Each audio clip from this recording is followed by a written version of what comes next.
Mother, man. Hey, this is Mark from Bear Mace, and you're listening to Murder Metal Mayhem. Spreading faster than a case of the clap in a trailer court. Able to shatter eardrums within a 666-mile radius. A podcast more brutal than all the rest. It's Murder Metal Mayhem!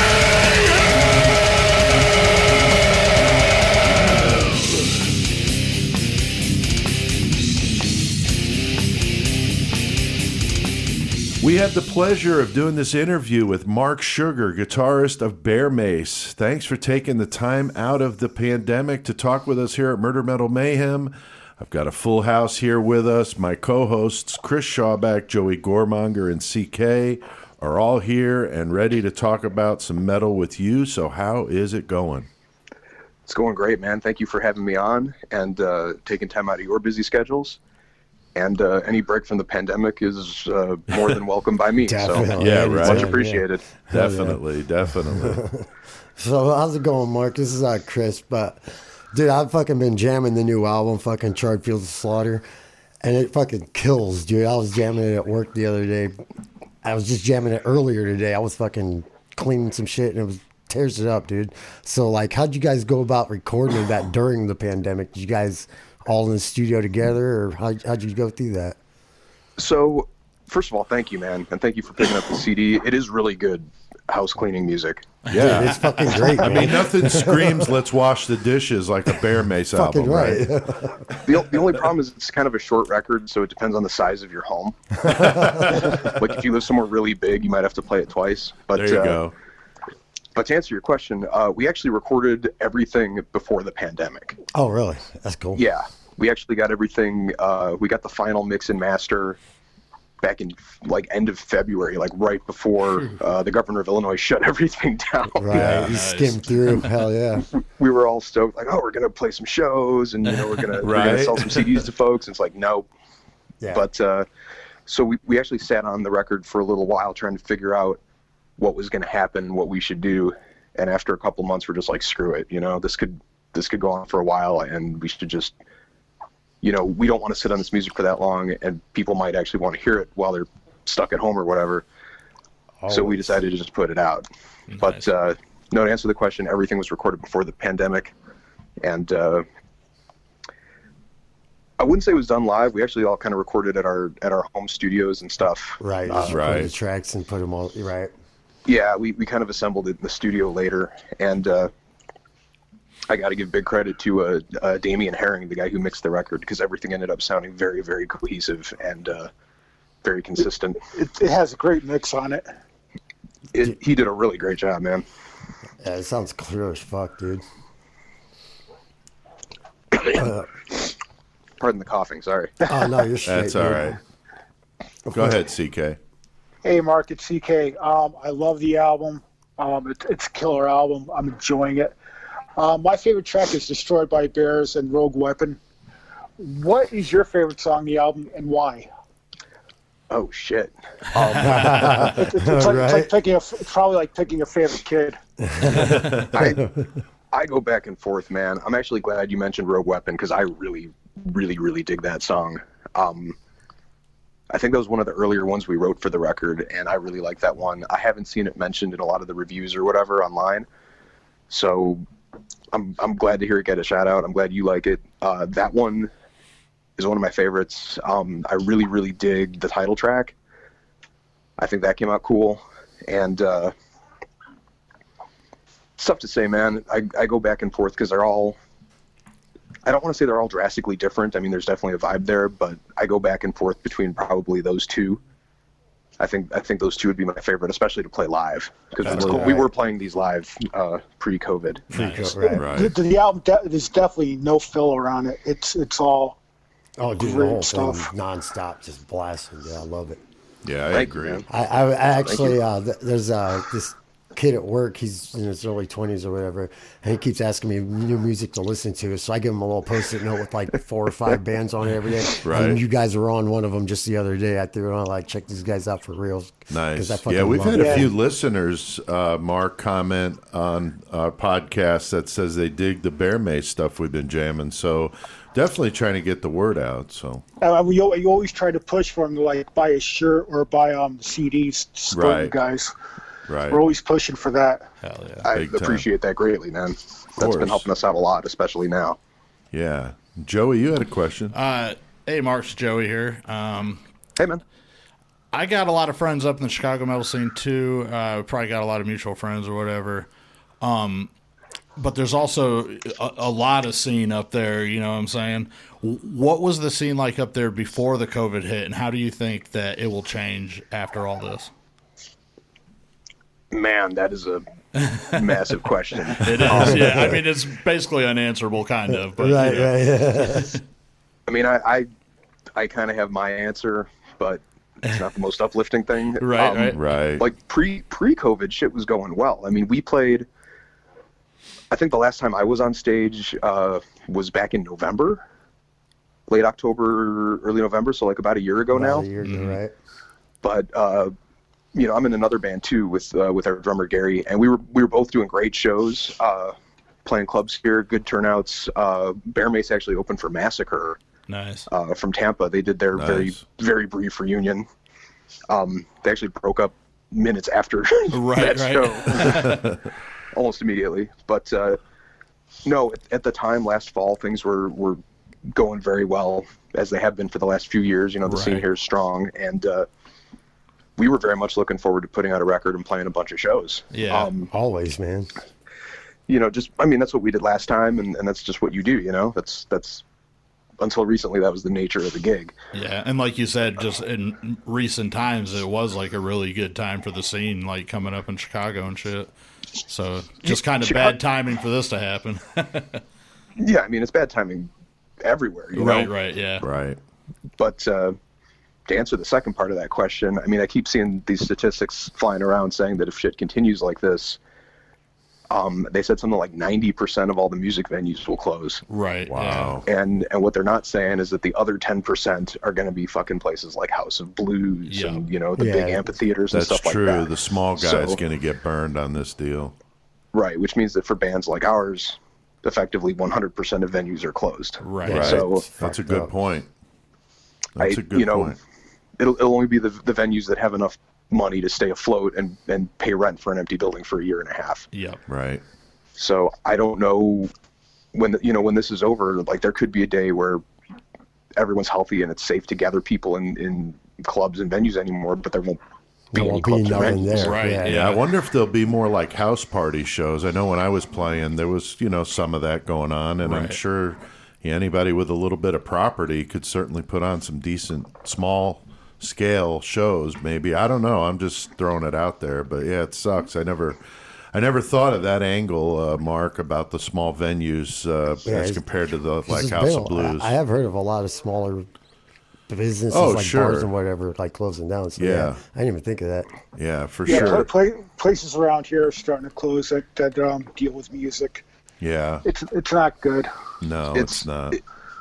Yeah, the places here that we would normally play at, they're hanging out for life, man. And there's a couple charities going on online. There's a thing called Save Our Stages that's been collecting money to help these guys stay afloat.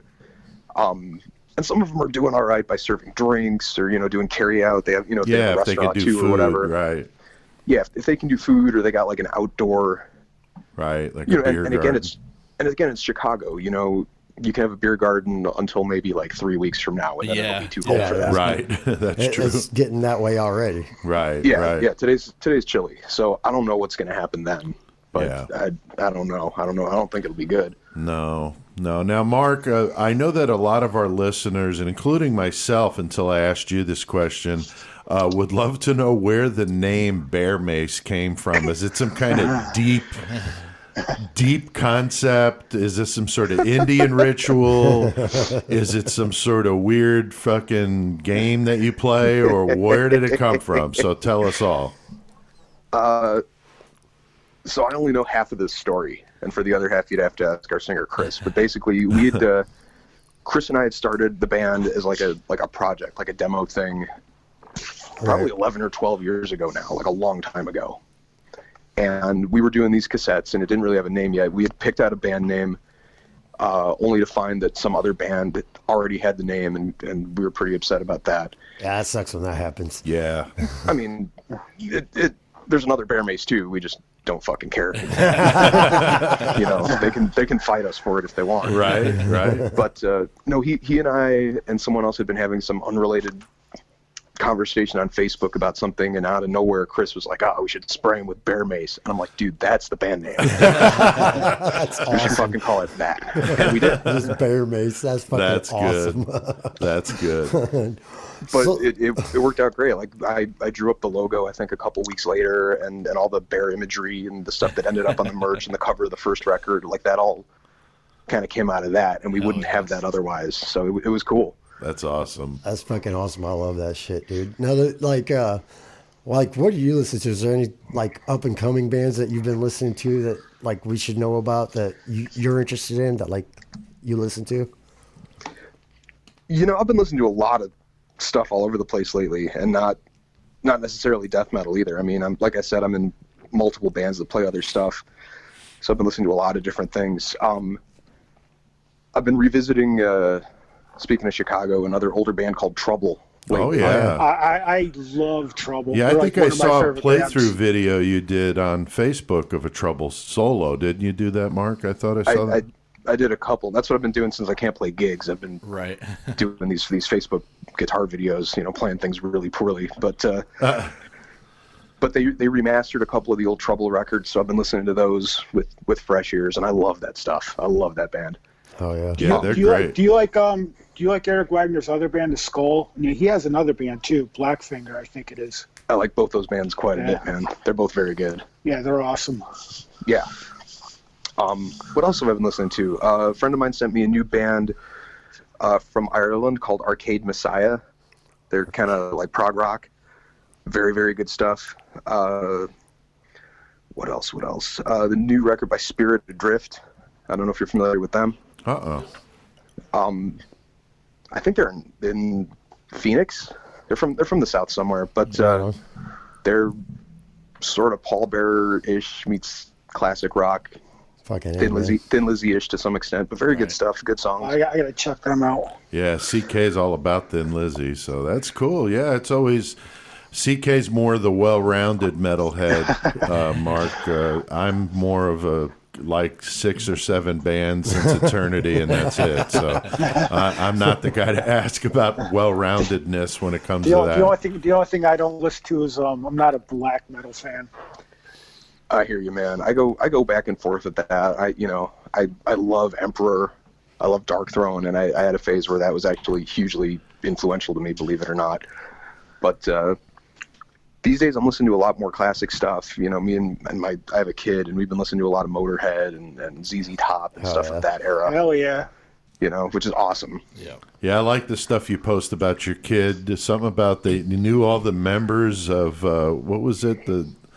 Oh, it was Voivod. That's what it was. I was like, he knows all the members of the band Voivod. I'm like, God damn, that's pretty sweet. Hell yeah, it's fun. That's awesome. He's a smart kid. I didn't even know their names till I was probably 25 years older than them. So, shit. That's funny. Is it their real names or the made-up names that they have? Oh, dude, I can't even pronounce their real names. No. Yeah. French Canadian. They're Right. like French. Right. No, but he knows Blackie and he knows Snake, and I think he's mentioned Away a couple of times, but he's getting it, That's funny. Awesome. CK, you got a good question. Yeah. As Pete said, Mark, I'm probably the most well-rounded metalhead here, and I'm also a huge progressive metal fan. And I just found out that you actually play and sing for a band called Black Sight. Black Sight's a more progressive band. I do. Which I heard the 2 albums, and I bought them both. They're awesome. I've been listening to them online. I love them. Nice. Yeah, man. Thank you. Yeah, can you tell us about that project? Yeah. So that's a whole separate thing that started, I think, definitely after Bear Mace. I don't know. I started that project in I think 2016. I had been in a thrash band before that had split up, and I just wanted to do something more proggy. I grew up listening to stuff like that. Whether it's Queensryche or Fate's Warning or Nice. Old Sabbath or even a bit of Trouble again to bring them into it. Just all that stuff kind of filters in there. All my influences that are, I guess, not death metal. Right. But yeah, we did a record back in 2017. We did another one last year. Gary from Bear Mace is in the band as well, our drummer. He drums for both bands. And yeah, it's a totally different thing from Bear Mace, obviously, but that's a band where I write the songs, I do the vocals as well, and we are actually about to start recording another record next month. Oh, yeah, awesome. get it, dude. Very cool. I got to check that out, CK. I have not heard it, Mark. It's awesome. That's I'll send you a cool. link, If you're man. mentioning, Fate's Warning, of course, CK's in Connecticut. That's where I'm originally from, so that's right That's in our my backyard. bad. We know all Yeah. about that, so that's cool, man. Yeah, Hometown Heroes right there. Oh yeah. Oh yeah. So that's awesome that you're involved in so much different stuff, Mark. What's coming up next for Bear Mace specifically? That is a really good question, and it's kind of up to COVID-19 and up to the Yep. United States government. For Right. sure. We were hoping to have been playing shows by now, like Obviously, yeah. I said. We're going to see what happens. We haven't even really been able to jam together just Right. due to circumstances. And, behind the scenes, we've been trying to write a little bit. I've got some riffs. I think the other guys have some riffs. So there's stuff brewing. It's just a matter of kind of letting it marinate as long as it needs to and finding some way where we can work on it together. Right. And again, we're like everyone else. We're one of those bands where everyone's in other bands too. Right, right. So everyone's doing other stuff. Gary, our drummer, jams with November's Doom. Oh, And yeah. Yep. if I understand correctly, they're up to some stuff. Our bass player, John, just did an album with a band called Pulchra Morte from Florida. They're like a doom metal kind of Paradise Lost, My Dying Bride-ish Oh, cool. thing. Yeah, they're great. We actually played with them last year before John joined them. But, these are all bands that we're supposed to be touring. And Yeah. And now, obviously, not. Yeah. and now we're not. Our guitar player, Tommy, is about to finish a record with his other band, Armored Assault, who are, they're like more of an old school thrash thing, I would say. Nice. Cool. And like I said, I'm about to do this Black Sites thing. And after that, we'll probably find a way to do more Bear Mace. Right, right. If we can play shows, we'll do that first. Definitely. Right. And if we can't, I hope it fucking happens soon because I would love to come see you guys fucking. Yeah, jam, definitely, Mark. Now, how can our listeners support the cause like CK? I mean, he's single-handedly keeping the metal community alive. and buy some Bear Mace merchandise. What's the best way for our listeners to get that from you guys? the best and in fact the only way to get our stuff is at our Bandcamp page right now, which is Bear Mace, no spaces or punctuation, bearmace.bandcamp.com. Okay, we'll link to that in the episode description if you're listening, so go scroll down and click away. And there's good Thank you, stuff man. on there, Mark. You guys got some T-shirts. I love the shirts with the bear screaming, growling bear on them and stuff. It's awesome. Oh, from the first record. We got to print those Yeah. again, man. We sold Yeah, out. I was going to ask you, are you going to reprint the first album on CD? We're trying to figure some stuff out with the first CD. Part of the issue is that half the band is different people from back then. Right. Which isn't to say we couldn't do it. It's just something that we feel weird about at times. Right. But yeah, we would like to put that out in some capacity. We've been talking to a couple of smaller labels about maybe doing something with both albums, which would be awesome to get the first record back in press. There's been talk of doing vinyl, That'd be which would awesome. be, I would love to have this new record on vinyl, man. It'd be perfect for it. So we're just trying to figure some stuff out while we're all, basically grounded. Right. Right. Fucking right, But man. but for now, everything we got is at the Bear Mace Bandcamp page. Okay. Very Awesome, cool. man. Awesome, man. Well, Mark, man, we want to thank you for taking your time to do this interview with us, and we want to wish you guys good luck on everything you're doing with Bear Mace and all your other projects and everything. So, horns high, man. Keep it metal. Yeah, thanks, man. Thanks, Mark. Fucking Hell A. yeah. Thank you guys for having me on. And yeah, keep it going. All right, we'll be in touch, man. Thank you. Thanks, man. You guys take care. Later. You too. Mother, man.